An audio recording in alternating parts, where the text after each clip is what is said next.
How are you doing today? We are at Memphis Communiversity. We are practicing AP Calculus free response questions.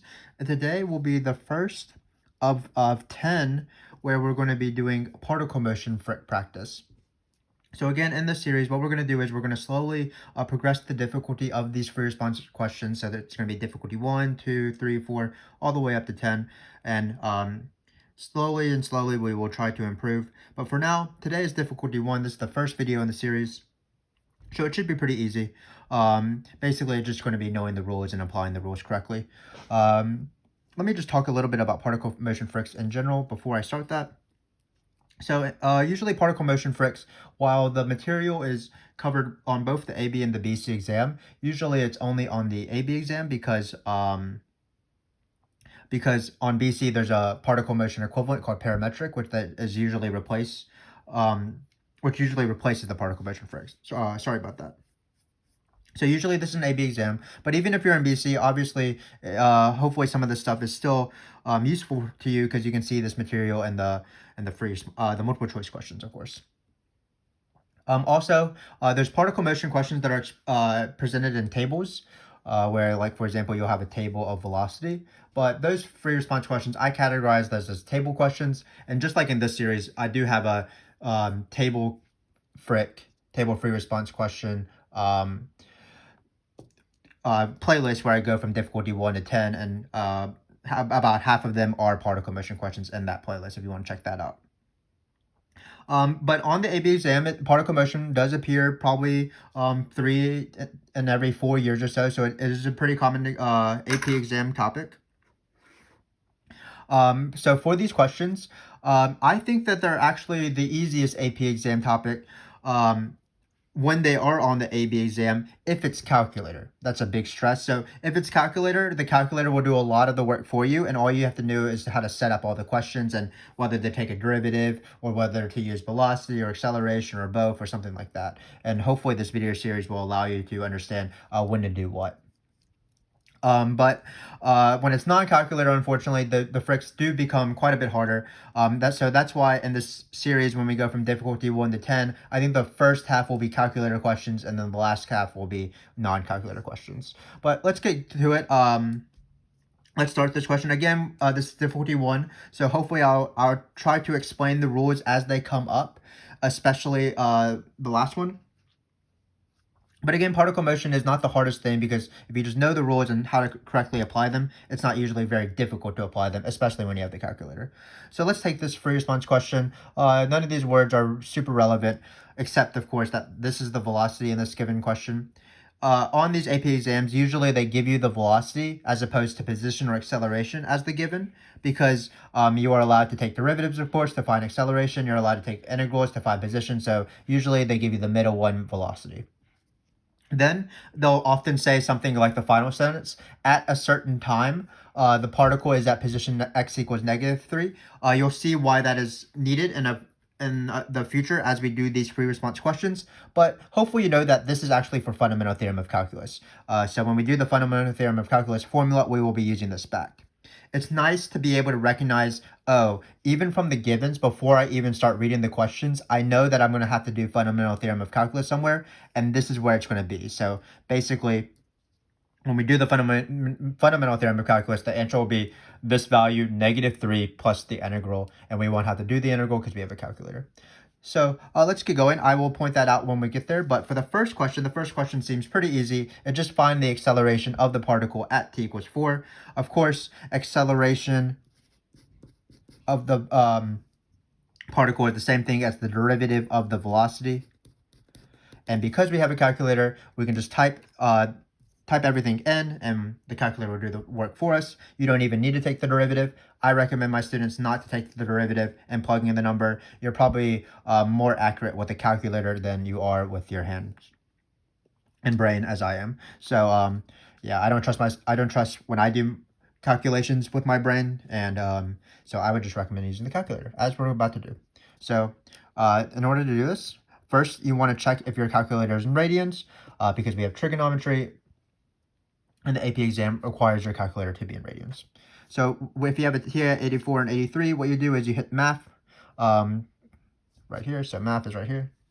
And then you scroll down. Hopefully you can read this. You scroll down past the algebra stuff and you hit derivative. Because we're doing the first derivative, we're just going to do just one derivative. And just keep in mind that there's t's here, but I'm going to type my things in x's. As long as you change everything to x's, you should be fine. So it's going to be x here. This function is going to be x plus 2. One small thing with inspires and possibly this calculator as well is if there's something multiplying something, you do want to write the dot there because sometimes the inspire doesn't register that for some reason. I put a minus instead, but you should put multiplication like this is times. And then we have trig. So cosine x cubed. And then finally, at this point right here, with this vertical bar notation, what it means is just place this number right here. So hopefully you can see it. So I'm going to put the number 4 right there, and I'm going to let the calculator do its thing. And it's going to be negative 264.47. That seems quite big. I'm not sure if that's right, but 3x squared, that's probably right. We'll just accept that. Let's make sure we're in the radians though, man. So it looks like we are in radians. Let me go back. I think we typed it in right, so I assume that this is the answer. So the answer is negative 264. So I'll write that right here. And then remember you round to 3 places after the decimal point, so that's going to be 476. Yeah, so this first question was pretty easy. All you had to do is type the derivative into the calculator. Great. So we're going to move on to letter B now. B is not a number, it's a letter. So yeah. So again, this is the first real sort of question that people might know. So again, particle motion questions are all about knowing rules and things like that. So the question is the particle speeding up or slowing down at t equals 5? And then it says justify your answer. So the rule for speeding up is just be careful. It's not based off whether velocity is positive or negative. It's actually based on 2 things, velocity and acceleration. So a particle is speeding up. So I'm going to write that rule for you. This is probably not necessary. It's speeding up when velocity and acceleration have same signs. And if you want to, we do have individual videos on particle motion. I believe we have at least one where I talk about these derivative rules. So you can check that out on our channel. But in this case, I wrote the rule kind of sloppily, but it's when the particle is speeding up when velocity and acceleration have same signs, meaning both velocity and acceleration are positive or negative at t equals 5. And then the particle is slowing down.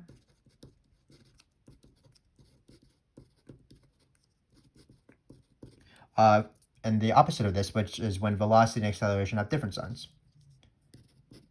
I'm going to write V and A.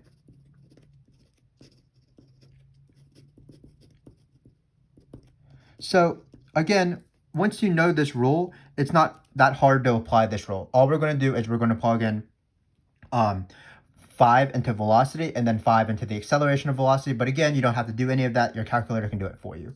So if we take this right here, remember that the function is, I'll rewrite the function sideways right here for you. So v of t was t plus 2 times cosine of t cubed. Yeah, it makes sense that we're getting big numbers because when you do chain rule, you'll get like 4 plus 2, which is 6 times 3t squared. So it makes sense we're getting big numbers. So let's do this. So again, if you don't want to write your rules down, you would start here. You would first find v of 5 and a of 5. So because we just found a of 4, I'm actually just going to find a of 5 first and not v of 5. So what I'm going to do is I'm going to press this. And then I'm going to change this last number to a 5. And that gives me 323.897. And remember that the actual number doesn't really matter at all. It just matters whether it's positive or negative. So I'm going to write this number down, but I'm going to focus that it's on positive. Now to find v of 5, I'm just going to replace all these x's with 5. So it's going to be 5 plus 2 times, again, you should write times probably, cosine of 5 cubed. So I can do 5 cubed in my head. It's 5 quarters. So it's 5 times 25, which is 125. And that's going to give me 5.514. Which is greater than 0. Great. And so because these velocity and acceleration have same signs, so A and V have same signs. I can't spell the word same. You can't tell, but this is an E. This particle is speeding up, because particle is speeding up when velocity and acceleration have same signs, and slowing down when velocity and acceleration have different signs. So particle speeding up. A couple more things, sorry, about this question. Sometimes they refer to speeding up as speed increasing. That's the same thing as speeding up. So slowing down, they sometimes refer to as speed decreasing. And then secondly, again, this rule was not very hard to apply, but if you did not apply the rule correctly, even if you might have guessed whether it sped up or slowed down, you might miss it. So for example, if you just found velocity and said it was positive and that was the reason why the particle was speeding up, that would be wrong. Again, for particles speeding up and slowing down, just make sure that you have both velocity and acceleration. Plug 5 into both of those bad boys, see what it is, and then compare the signs. Your calculator can do all the work for you. You're not really doing that much work. And then if they're both the same signs, then it's speeding up. If they're different signs, it's slowing down. But let's move on to another question that is basically a rule. So this question is find the total distance the particle travels during the first 5 seconds. So before we do this question, I'm going to remind you of a few rules. Total distance is actually one of the most annoying questions when you don't have a calculator, but when you have a calculator, it becomes one of the easiest questions. So if you want to see a process of doing total distance without a calculator, especially when you're given the position formula, you should check out that old particle motion video on our channel. I think it's in the playlist called Advanced Derivative Topics. But again, let's write down some rules before we do this. So obviously V is velocity. Speed is the absolute value of velocity. So that's what speed is. And then total displacement, which is not usually asked, but you never know. That's just the integral of velocity. Basically, it's the change in your position.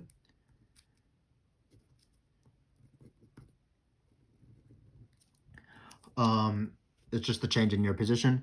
So for example, if you travel a bunch, but you keep going back and forth, you're changing your position, your total displacement won't be very much. But if you want total distance, if you want to count as basically how much you actually traveled and not compare the distance of where you started to versus where you ended up, that's total distance. And that's the more common question. That's this question right here. That's the integral of the absolute value of velocity. So it is one of the easiest questions on the AP exam, in my opinion, when you're doing particle motion frics, because you just have to type this integral in. You write the integral down and you just type it in. But while we're at it, I'm going to tell you a little bit more about other equations that they might ask. So sometimes they ask average velocity. When given the position formula, average velocity is the algebra slope of position, just like instantaneous velocity is the calculus slope of position. But when you're given velocity, like in these questions, it's the average value formula, which is 1 over b minus a, the integral of whatever you're taking the average of, so it'd be velocity.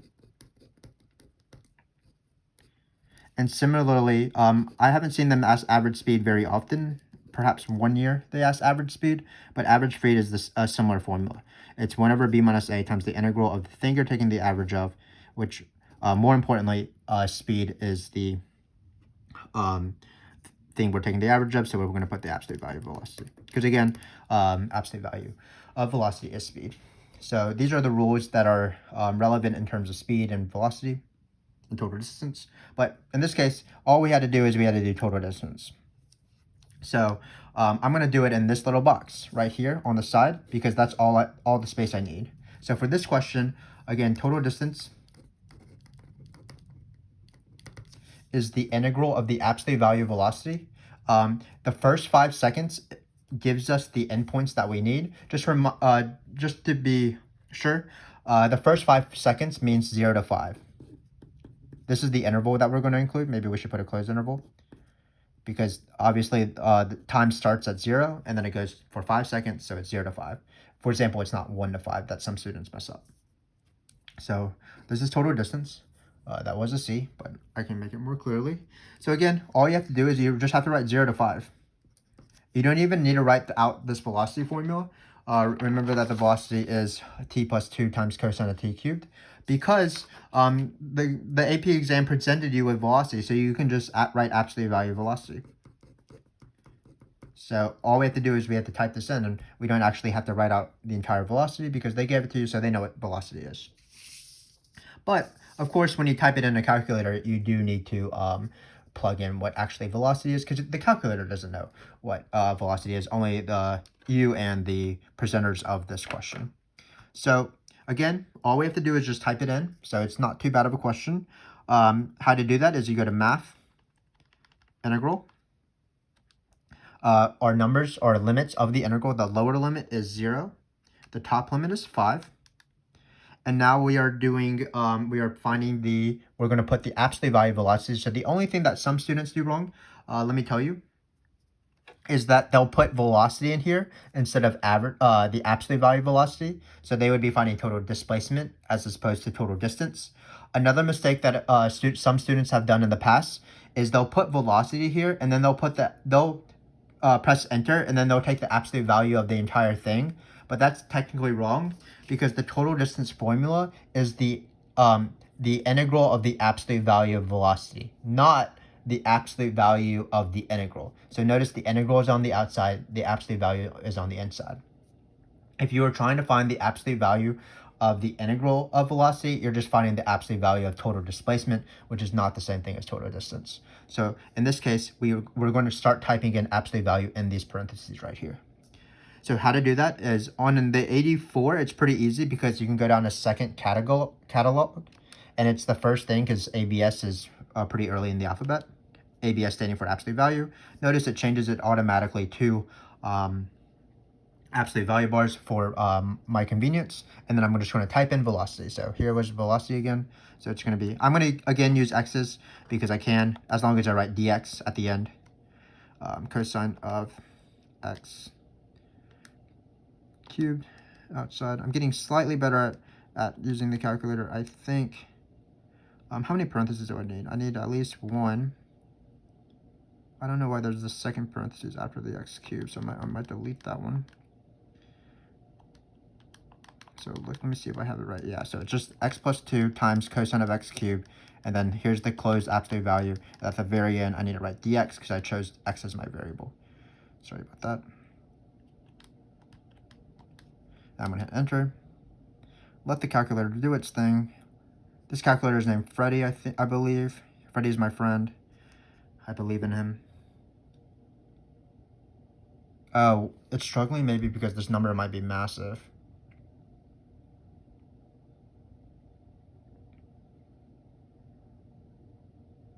Oh, I did not think about this when I wrote this free response question. But the potential is that this answer is massive, which is why Freddy's struggling a little bit. But we'll wait on him.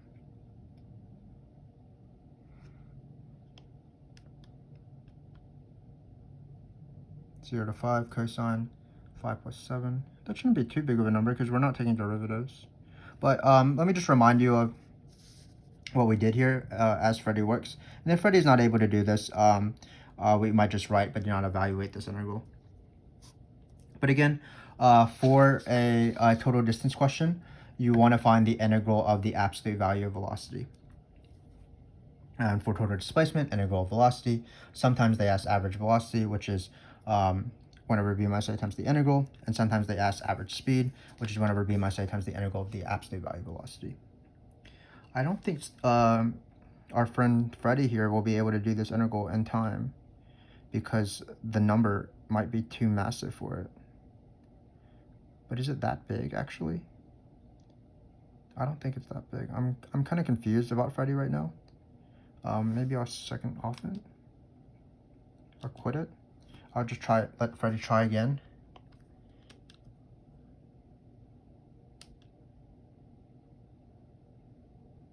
Let's see if this works. If it doesn't, then I guess we'll just move on and just not have an answer.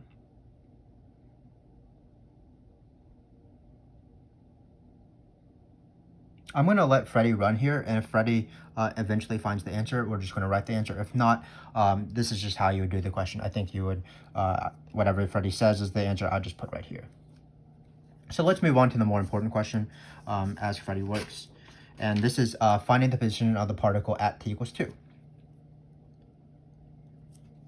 So for this question, this is the most important question. This is the fundamental theorem of calculus.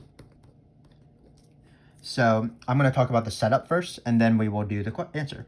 So what it is in the context of particle motion free response questions, it's going to be S of B equals S of A plus the integral A to B of V of t.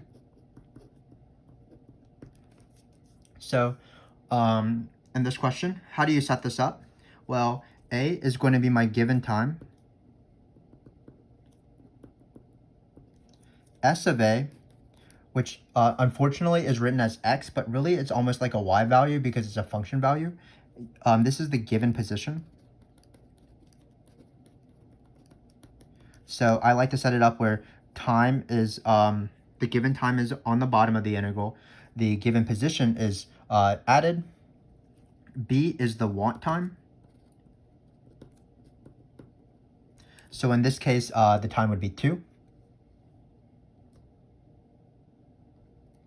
Yeah, it seems like Freddie has failed us, which is fine. I don't, sometimes technology and humans fail. So I'm just gonna not write the answer for total distance. But again, if the function was better and if I had prepared a better function, you would type this out and you would be able to get the answer. But again, let's finish D. So in D, again, A is the given time, this bottom number. The position is the thing getting added. The want time, for example, in this case, we want to find the position at 2. That goes right here. So it goes on top of the integral, and then we're going to find S of B. So let's look at the givens. Let's read the givens again, and let's try to discover all this information. So velocity is still this guy right here. Probably not the best function, but we're still going.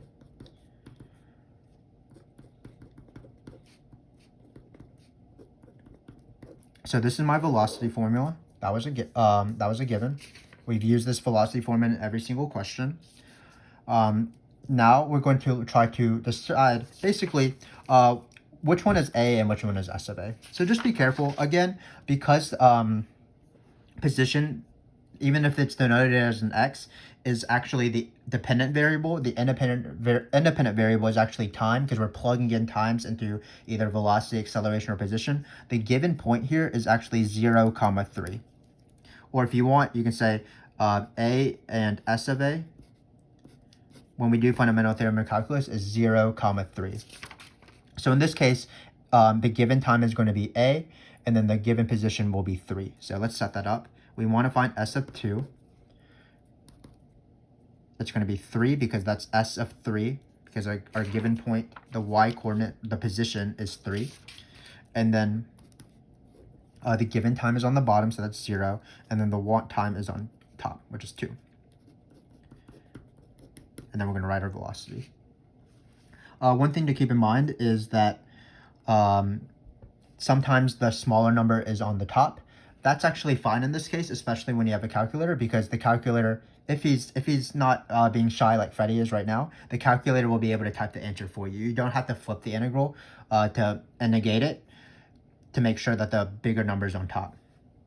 The only time you have to do that is when you're applying fundamental theorem of calculus in a different fric, which is the graph frics or shapes of curve frics. When you evaluate this integral using a using area under a graph. Another thing is that a lot of times 0 is the given time, but just be careful. Sometimes they're trying to trick you, and sometimes 0 will be actually the want time. So if you set it up in this way, it should be pretty fine. So it's okay if 0 is on the top. Just make sure what number goes where. Really, the only error I see in these questions are 2 things. Not putting these numbers in the right spot, so maybe flipping them or something like that. But again, the want number is on the top, the want time number is on the top, and the given time number is on the bottom, just like in every single fundamental theorem of calculus question. And then finally, remember to add the 3. and this is the fundamental theorem of calculus because if we subtract it back, the integral of velocity is the displacement. I can't talk anymore. Let me start over. So usually the fundamental theorem of calculus is written when you subtract 3 over and you have s of something minus s of something equals integral of velocity, and that's the thing we've been talking about. The total displacement is the integral of velocity. It's the difference between your initial position and your final position. But to finish this question, all we have to do is we have to type this into Freddy, and hopefully Freddy works in this case. I believe in him. So let's do this. Math integral. And if not, we can just, again, you would just have to type this answer in, and then you would be done. And then obviously the function will be better than the one I came up with off the top of my head. But I think Freddy will work this time. So 0 to 2. And then we're going to type in the function. So it's going to be x plus 2, no absolute value in this case, times cosine of x cubed. I got too eager.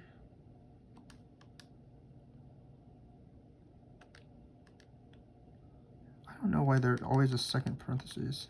Oh, I think cosine naturally has a parentheses in it. Let me try again. So it's x plus 2 times cosine. Yes, it naturally has a parentheses, so that's why I'm accidentally applying a second parentheses. Cubed dx. Come on, Freddy, you can do this. Yes, 2.1. Good job, Freddy. But remember that this is not the answer. To find the answer, we're going to add 3 at the end. So if you add 3 to this, you get 5.101. Yeah, so that I think Freddy's a little embarrassed that he wasn't able to do this integral. Maybe I typed it in wrong of part C, but it doesn't look like I did. X plus absolute value of x plus 2 times cosine of x cubed, absolute value dx. And I'm thinking right now whether this is a massive number, but it doesn't seem like it would be. Perhaps it is.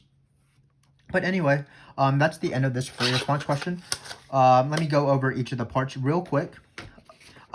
These are not, first off, before we do that, these are not all the rules that are can be in these free response questions. So I would suggest continuing watching this series as we progress in our difficulty. So difficulty 2, difficulty 3, difficulty 4. So for example, questions that were not in this practice are stuff like, when is the particle changing direction, or average speed, or setting the speed to be a certain number, or finding the absolute maximum of velocity, or finding the farthest particle, at what time does the particle achieve its greatest distance from the origin, whether the particle is moving closer or away from the origin. So there's just too much to cover in a single free response question, and because we're doing difficulty 1, I try to choose the more easier ones, not the more easier ones, the easier ones. But let me remind you what these rules were, even if they are decently easy. So acceleration was just taking the derivative. Freddy did it for us. We plugged in 4. Speeding up, slowing down. Remember the rule is a particle is speeding up when velocity and acceleration have same signs. A particle is slowing down when velocity and acceleration have different signs. So for example, for 5, we plugged in velocity of 5, and then we plugged in 5 into the derivative of velocity, and we just compare that they have the same signs. Sorry, this is notes from another thing.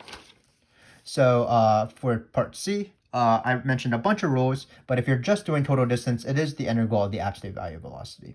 So we'll change the question, write but do not evaluate. Your teacher will probably not allow you to change the question, but sometimes I like to do that. And then finally, the most important question by far is the fundamental theorem of calculus. It is called the fundamental theorem of calculus for a reason. It allows us to go from derivatives back up to antiderivatives. So to find the position of the particle at t equals a number, you set it up in this way. So the given time goes on the bottom, the given position goes right here, it's the thing getting added, and the want time, which for example in this case is 2, goes up on the top, and then you just apply this formula, and then you're good to go. So hopefully you enjoyed that. This is another notes thing. I keep forgetting. This has been Memphis Communiversity. Please give us a like and subscribe if this video was helpful. And I really hope that you can continue watching this playlist, as I enjoy hanging out with you. And I And I really look forward to our journey as we go through this difficulty set of particle motion, difficulty 1 all the way up to difficulty 10. So I will see you next time when we do difficulty 2. Thanks for watching, and I will see you then.